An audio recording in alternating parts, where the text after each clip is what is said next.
하실 거예요?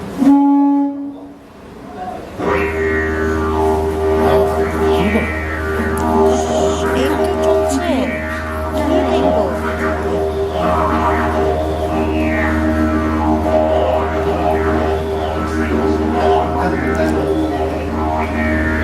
힐링도.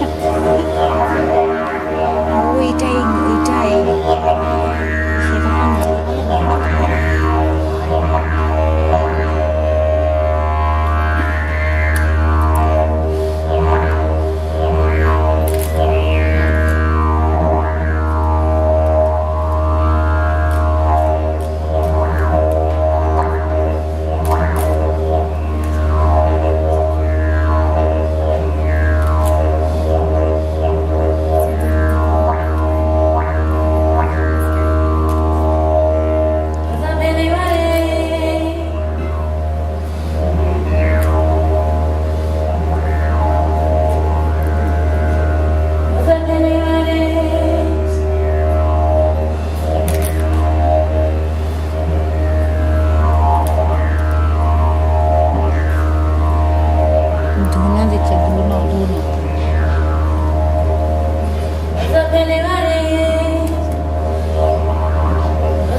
Good afternoon, ladies and gentlemen. How are we all feeling? Pretty good? Yeah. Thank you very much for joining us and allowing us to share with you guys some of our culture. Now, the first few ceremonies, let me explain. First one, smoking ceremony. Now, that's been performed by our ancestors every single day. So it connects us to them, connects us to the history of this land. It is a cleansing process. As Aboriginal people, we're always acknowledging that there are things around us. They could be good or bad. That smoke takes away all that negativity, and invites all that good energy in. So we can get down to business and share with you guys some of the oldest culture in the world. The next one, accompanying the smoking ceremony, was a cleansing dance. That one comes from our sisters people, found in far north Queensland, from the Aboriginie Nation. It's about a special place for our sisters people to go to ceremony. Now, before they do anything, they put the leaves on the fire, generating a good smoke. And as you see the dance are doing, they walk around, pushing the smoke on the ground, in the air, and then on themselves. Some need a lot more than others, but anyway, that's beside the point. And it shows that a very special place of Woody on Bonji, and the spirit of Woody on Bonji always remains cleansed and ready for business. The next dance that we see was a ceremonial welcoming dance coming from our brothers people, the Mununjali Nation, west of Brisbane. about the Manajali people going to ceremony. They go through the bush clapping their hands, making some noise. That's to get the attention of their surrounding neighbours. Once they have their attention, they then give them a wave. That wave invites their neighbours over and welcomes them into their ceremony. Which is why we do it for you guys. So again, welcome. I hope you feel welcome because I don't have any hot beverages handy. The next part, we'd always like to, following our protocols, we always acknowledge the thousands of generations that have gone before us. Without them, we wouldn't be here. Today, we're gathered on the land of the Gundungurra and the Aboriginie Nation. We give them our utmost respect. Before settlement, which was 230 years ago, we didn't have any last names. We were known by our totetic systems. The totem that represents the Gundungurra people is Bidju underwater dragon. So we give them our respect. Thank you for allowing us to share our debts on their beautiful homelands. Now, the colourful map you guys keep seeing, that represents Aboriginal Australia. All the different colours are our First Nations people right across. These are the groups. Over 300 different language groups that we have. Not one language is the same.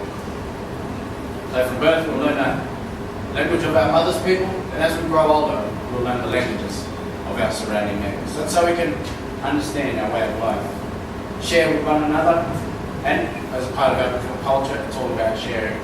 It's one of our main priorities is to share everything what we have. Out of those 300 different language groups, you won't find any word for please or thank you. Because if everybody in the world shared everything, you wouldn't expect things, you wouldn't have to beg for things. It's all about living in harmony with one another.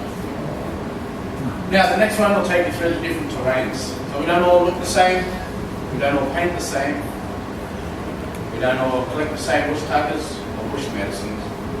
But what we have done and what we continue to do, even in the harshest of terrains, is we care for our Mother Earth, giving her our love and our respect, always acknowledging her, and always being grateful for what she has blessed us with, giving back to her every time we can.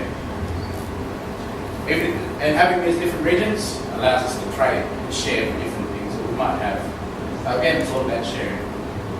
So having these different regions has affected our skin tone. Now a lot of people have this common misconception that Aboriginal people should be really dark skinned, live out in the desert with the darkest skin and stand on one leg and hold the world's longest skin. But as you can see, our skin tone is different. Now the media depicts us as being from the desert, but as you can see from that last map, it showed you that we occupy north, south, east and west. Now the people from the temperate and the alpine areas, they worked out for the thousands of years that they lived there, they worked out that if they don't rug up, stay out in the cold weather, they will perish. Simple. The people from the desert, that where it's really hot, there's a lack of shade, they're going to be a lot darker. Now the people from the temperate and the alpine areas are a lot fairer. Now, since settlement, we've started to integrate with other races. That has affected our skin tone too. But because somebody else is darker, somebody else is lighter, it doesn't make us any more or any less Aboriginal. It's our connection to our country. That gives us our true identity and tells us what we need to do on a day-to-day basis to live up to the legacy of what our ancestors have left us. That is to be the oldest race in the world. Now, I'm done talking. What we'd like to share with you is a story. Again, it's all about sharing, and our histories are passed on orally. We'd like to share with you a story about the didgeridoo. My brother's going to come out, but before he does that, give our respect to Michael Jarley. He's the custodian of the didgeridoo for his clan from his area. He shared with us his law and allowed us to share it with the world. So enjoy it, and we'll be back out very shortly for some more song and dance. Thank you.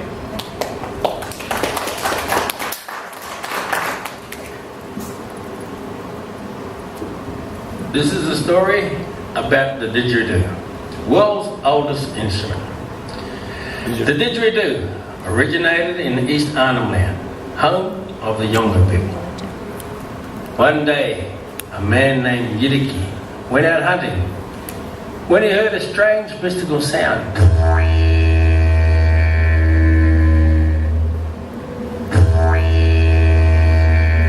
Yidiki followed the sound till he found a small hollow log lying on the ground.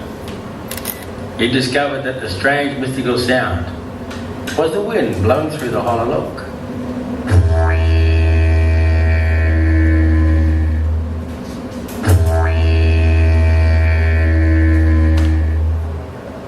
Sawdust and termites fell out of the end of the log when he picked it up.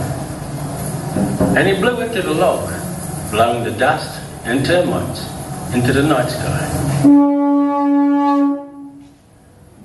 The dust creating the Milky Way, and termites becoming the stars.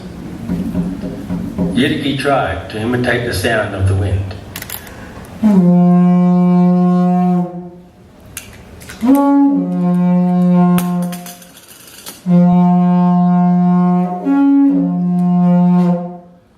He went back to his people. They tried to play it.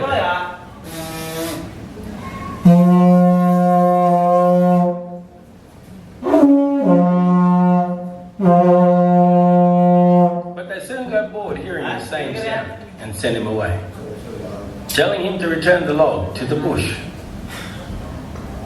Yidiki went back to the bush, but instead of returning the log, he began to practice.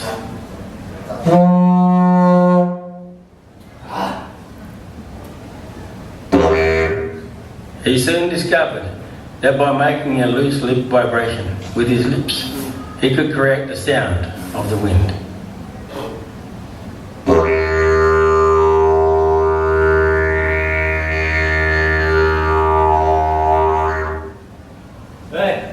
And by breathing through his nose, he developed circle breathing. He created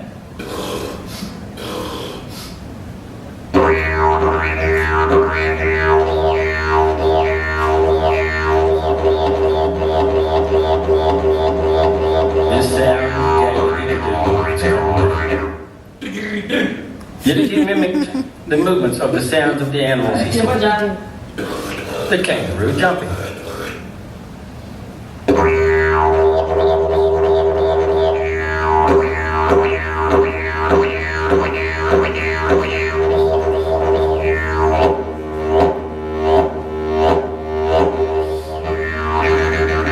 The kookaburra laughing.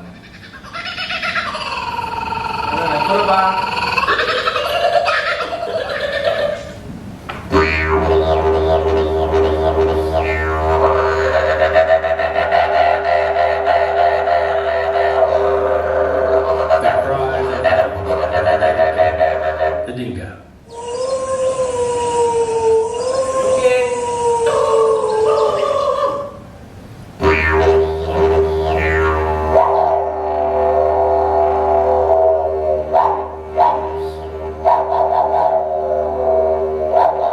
And the wise mopo owl.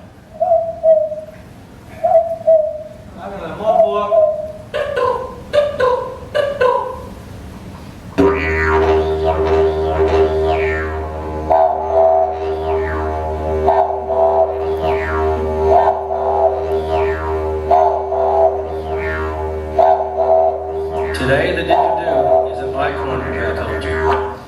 Traditionally, it is a ceremonial instrument named after its founder, Yidiki.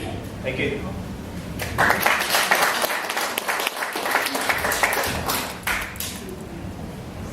Ladies and gentlemen, what I'd like to talk to you about is how and why we paint ourselves. How it comes from this little rock. And today it's called ochre. Now, most of you have it on your hand, maybe even on the face. This is where it comes from. Ochre, it's been given to us by Ganita, which is our Mother Earth. And she has made it in all types of colours. So, for an example, like some white, a little bit of yellow, and also some red. Now, it also comes in all the different colours of the rainbow. How we use it, we crush it up till it's a fine powder. Now, for our body, we use water or even spit. But diarrhea is only water. Apparently, it's unhygienic to the bosses to use spit. For the cave walls, we use animal fat. The animals that we use is the kangaroo, the emu, goanna, or even the echidna. Now, just like my brother Baraka's doing, he's singing. We always sing to our Mother Earth, singing, paying our respects, and to thank her for allowing us to use her flesh for all our law. Now, different colours and different laws represent where you're from and if you've gone through any ceremony. So, from my uncle's country, the men, once they're going through ceremony, they can wear white and red together. Women wear white and yellow, and those who haven't gone through any ceremony wear white and black. Now, it's not all the same just around Australia. From my countries, we don't have to go through any ceremonies to wear the different colours, just like I am today. Now, when we are born, we are given 3 main totems. These totems were given us by our god Muka, Genitagal Mother Earth. They include our family, our tribal, and also our clan. I'd like to share them from my uncle's country. He's from Western New South Wales, Nyalpa. The language they speak is Wonga and Hawaiian. Now, the first law is all about family. It's the same law my brother Tom's wearing today. This law can only be worn by men. The women have a separate one, but they pay the same amount of respect to the family totem. Kuna, the great wallaby. The second law is their tribal law. Now, this can be worn by men and women. The markings on my uncle's body, they're the markings of the big lizard, Guga, the goanna. And within your tribal area, you get split up into different clans. Clan group are Garagilu, they're the rock people. On one side, he has wavy lines that represent smooth stones, zigzags, they're the sharp stones, circles represent all the other stones you can find within his country. Again, this law can be worn by men and women. So enough for me, I hope you enjoyed my brother. Please enjoy the rest of the show. Thank you. Thank you.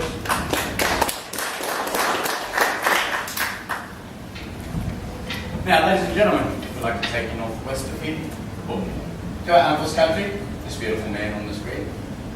This one, so we dance and pay respect to a painting been on our cave walls, been dated over 50,000 years old, showing the different styles and the reasons why we stomp. And we stomp the ground, raising the dust. For us, that is a beautiful thing. The ground is our mother, and our father lives up in the stars. We are reconnecting between the two. That awakens our ancestors in the dust. And we'll come out presenting ourselves to our ancestors. At the end, we'll put our hands on our shoulders, representing unity and coming together. I hope you enjoyed this song, dance, but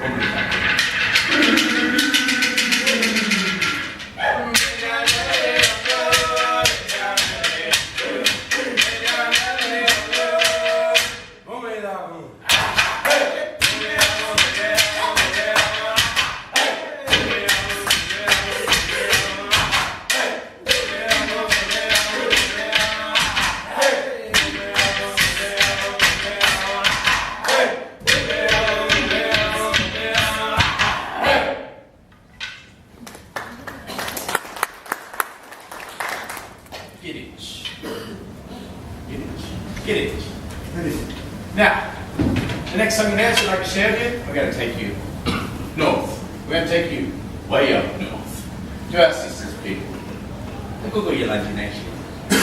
Song and dance paying respect to the bird that you see on the screen, the kite hawk. Now the kite hawk teaches our sisters people lots of valuable lessons. Flying around, looking for a perfect place. Flying around, stalking its prey, being patient, observing its every move. And always knowing the right time to strike. Always with that finesse. Like now. That's my brother. What's that? Okay. This song and dance is called Get It Mum, the Kite Hawk. Enjoy.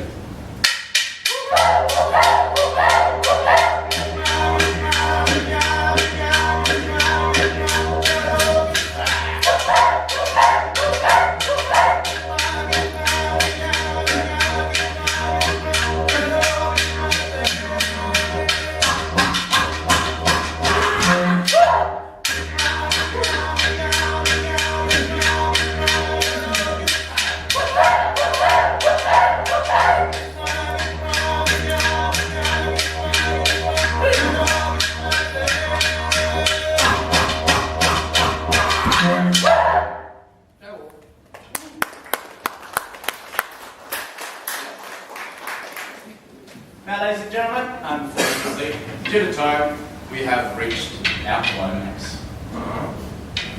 if you've got a hat, hold on to it. If you've got a seatbelt, strap yourself in. This one is coming from, again, the Aboriginnie Nation. It's a show-off dance. The dancers will come out individually, showing their own styles with an animal of our choice and paying our respect. Then, the poor old fella, he was deprived of calcium at a young age. He's going to come out and show us how to really shake it. He's only like 30, he's going to act like a very well-old man, but then he's going to spark up and show us how to shake it. We hope you enjoy our last song and dance, but we're going to go to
Thank you very much, ladies and gentlemen. We hope you enjoyed yourselves. Hopefully. Our wonderful assistant on the back has opened up the back door.